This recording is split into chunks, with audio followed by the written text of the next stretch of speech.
Hello and welcome to the sixth episode of the Yoderverse podcast. Very glad to have you here.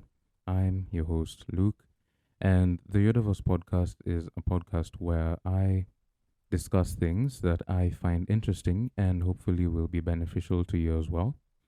Before we begin on today's topic, I just want to again express my gratitude for those who listen to this podcast on Spotify, YouTube, and now on Apple Music. Apple Podcasts. We are on Apple Podcasts as well as of last week. And yeah, very, very grateful. And without wasting any time, let's get into today's episode.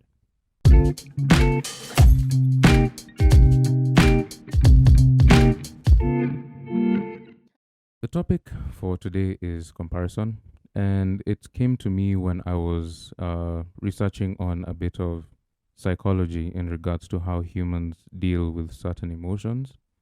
And one of those emotions was comparison.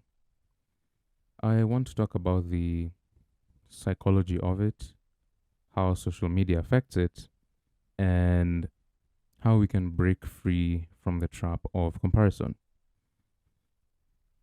In terms of the psychology, the first thing that came up when I was researching was Leon Festinger's social comparison theory.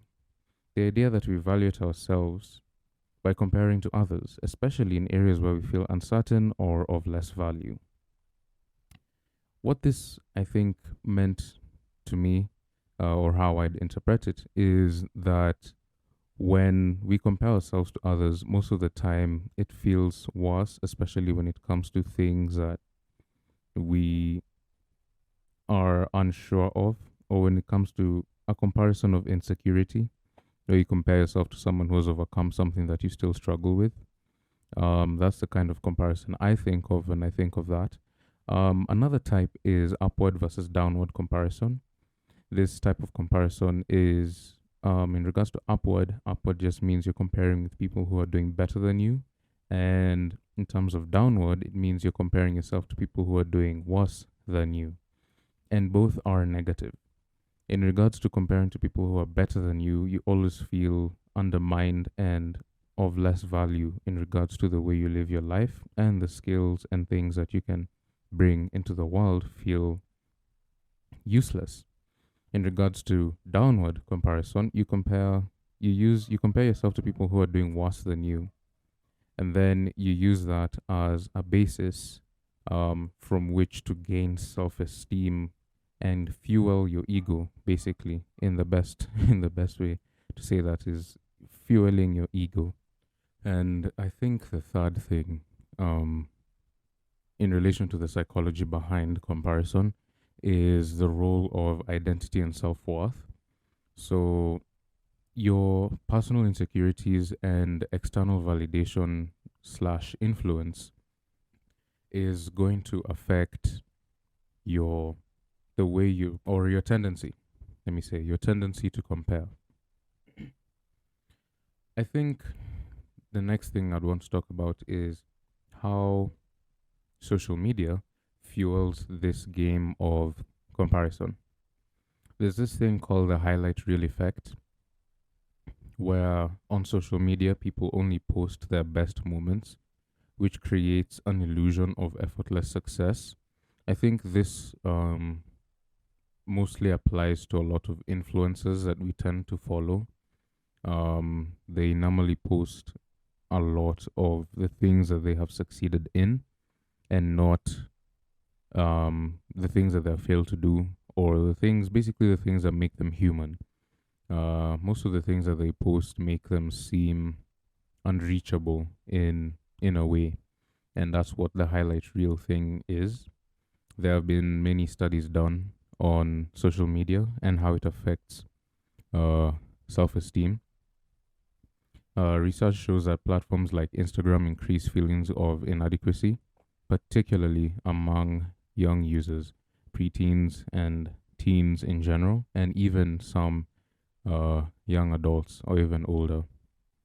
And this comparing yourself to people on social media, people who are living their lives, showing their best moments, and, you know, living in a world where, according to you, they feel unreachable in regards to the things that they have accomplished, you end up feeling inadequate. You end up feeling belittled, and you feel like you cannot achieve the same level of given success.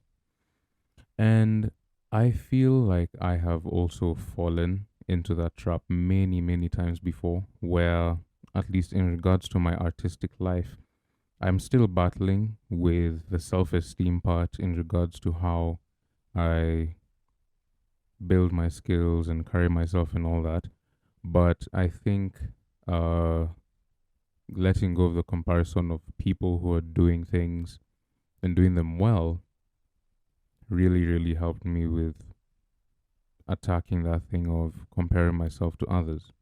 Another thing in regards to social media is the dopamine factor. Dopamine just, happiness in general. So some of the things that give us gratification when we input things on social media, so likes, comments, shares, etc. Engagement, in a blanket term, and it's not bad for your work to be liked by people, but making that your main goal, I'm gonna make this piece and work hard at it because I desire 1,000 likes on my post and things like that. Going from that angle again brings back comparison. He or she has more likes than I do. He or she is doing better. The algorithm favors them and not me, and things like that. Which brings me to my last point on the social media thing, which is algorithm driven exposure. So the things that we are exposed to are determined by an algorithm. Granted, some of these algorithms are based on the things that we follow, so those could be changed. But in general, people who have more reach will reach you as well. So people who have flashy lifestyles, people who seem, again, as I mentioned before, unreachable. So we need to, in regards to social media thing, we need to think very hard. Am I doing this for gratification, or am I doing this because it's a skill I am passionate about? Even famous people have fallen into these traps. An example could be Ed Sheeran when he took a break from social media for, I think, 2 years, if I'm not wrong. And he talked about how it just made life better. You don't have very high expectations and all that. I think Tom Holland also did the same thing. I think also for around a year.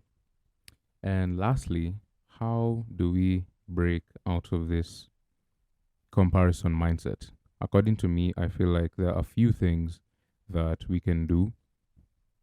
One is practicing self compassion.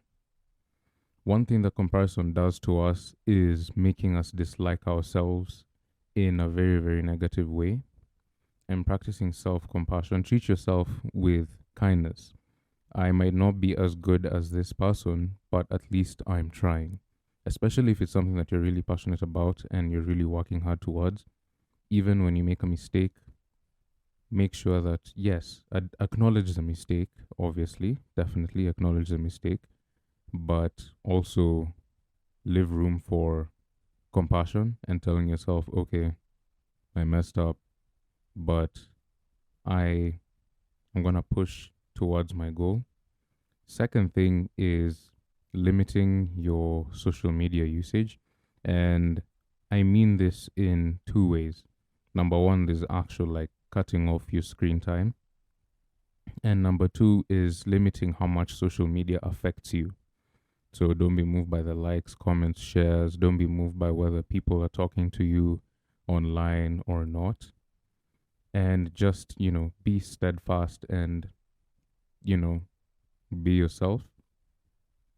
and be yourself, uh, detached from gratification from other people, especially online. And I think I'd also say define your own success. Measure your progress based on personal growth, not based on others' achievements. You're not trying to be better than someone else. You're just trying to be a better version of yourself than you are now. So, in conclusion, we have talked about three main things: the psychology behind comparison. We instinctively compare ourselves to others as human beings. There's upward and downward comparison, which are both negative. And then, in regards to social media, there's a highlight reel effect where people show their best moments, and we should not be moved by those moments and should be able to step back and distance ourselves from this, from social media, to be able to better ourselves in life and just focus on you. So, final thought is your journey is unique. Comparison steals joy, but self awareness restores it. I encourage you to try one of these strategies, or even all of them. I personally have applied them and gotten results. And I'm not saying anyone is perfect, nobody's perfect by any means, but I think that taking steps towards removing negative habits from our lives is something that's going to help us grow faster, even without necessarily trying too hard. Just removing comparison and envy and all the other things that branch out of that mindset. Getting out of that can help us with living better lives, more fulfilling lives. And that will be it for me. Thank you so much for listening. Again, if you have any questions or suggestions for future episodes or anything that you'd want me to talk about, feel free to reach out on Instagram or down in the comments. All relevant links for my newsletter, for the other platforms that this podcast is hosted on, will be in the description below or the pinned comment if you are listening on YouTube. Thank you so much. See you in the next episode. Take care.